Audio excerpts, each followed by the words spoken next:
This month is my semester break. So, almost 2 months na wala kaming pasok sa school. Staying indoor lang talaga ang person. Kaya, naisipan ko gumamit nitong rejuvenating seat. Kasi, alam nyo guys, nahihiya kasi talaga ako gumamit ng rejuve pag may pasok. Kasi, nahihiya ako yung papasok ka sa school.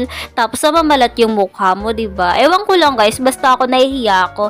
So, bali, almost 1 year na rin ako nito na ini-stop ko itong paggagamit ko ng rejuvenating. Kasi, nakakatama din minsan, lalong-lalo na pag mainit at summer, tapos magre-rejuve ka. Nako be, hindi mo talaga may explain sa sarili mo kung impyerno pa ba to or ano yung nararamdaman mo kasi sobrang init. So guys, pagkatapos ko pala maghilamos ay nagpunas ako ng mukha at gagamit ako nitong facial toner. So guys, ang ginagamit ko pala na rejuvenating simula talaga dati na natuklasan ko itong paggagamit na ganito, pang keme-kemerot na ganito guys, ay nag-i-stay lang talaga ako dito sa Skin Magical na product na to. Ewan ko lang kasi hindi ako pumuputi sa product na to guys. Basta parang lang nagiging glowy skin ako dyan. Nawala yung tigyawat ko. Pero sabihin mo yung namumuti yung mukha ko. Parang puting-puti. Tapos yung liig mo itim na itim. Parang hindi naman ganon. Basta dito yata ako hiyang sa product na to. Kaya nag-stay na lang talaga ako dito. Ay, naku be. Medyo ma-update na siya kasi kakagamit ko nga lang mga 1 week na.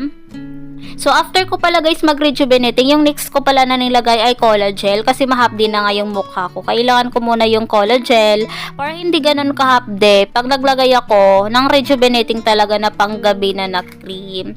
So, ayun, i-blend ko lang siya sa mukha ko. Bali, konti-konti lang pala guys. Ang kagandahan dito, ang smooth sa mukha ng rejuvenating na merong collagen. Hindi katulad ng mga ibang rejuvenating dyan na na-try ko dati na walang collagen. Parang unlagkit tuloy pag naglagay. So, ayun, i-blend lang natin. O, diba? Parang ang smooth. Parang feel ko talaga na parang alam mo yung collagen, parang umepek ka agad sa balat ko, parang ang lambot, parang ang dulas, pero hindi naman oily. After ko ng paglagay ng collagen, after a minute, parang pinatuyot-tuyot ko muna para ma-absorb ng skin ko. Ito naman yung inext ko i-apply, itong night cream. Ito na talaga guys, yung dito ka na talaga mamamalat, dito sa night cream na ito. Pero guys, yung ginagawa ko kasi dyan, medyo mahapdi siya kasi pang 7 days ko pala ngayon. Ina-alternate ko lang. Nakaraang gabi yung ginamit ko ay collagen lang at hindi ako nag-toner, hindi ako nag-night cream.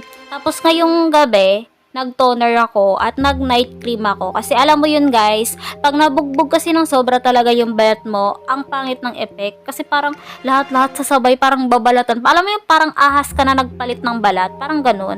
Ayoko naman yung ganun guys eh. Kasi sa akin guys, yung pinupunterya ko, wala naman kasi akong tigyawat. Yung pinupunterya ko lang ay yung mga tigyawat ko na merong bakas-bakas na itim ay magiging light yung skin niya. Kaya ito yung reason kung bakit gumagamit ako nitong rejuvenating. Ewan ko lang guys, basta for me, ayun lang yung aking technique. Kasi hindi naman akong tigyawatin talaga pag meron lang akong regla. Pag humilom kasi yung mga tigyawat ko, talagang may itim. Nakita naman sa noo ko.